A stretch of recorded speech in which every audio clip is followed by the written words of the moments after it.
As the country celebrates its 57th year as an independent nation, the Prime Minister, Andrew Holness, said the country has come a far way, but there are pressing issues to be resolved, among them corruption.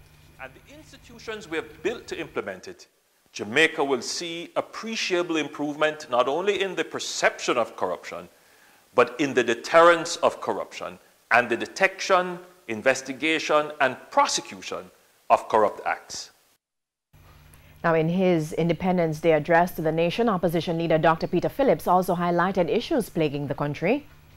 We are yet to construct the kind of inclusive economy or achieve the rates of economic growth necessary to give all our people a good standard of living. Too many Jamaicans are still earning at or below the minimum wage and barely surviving without a real stake in the land of their birth.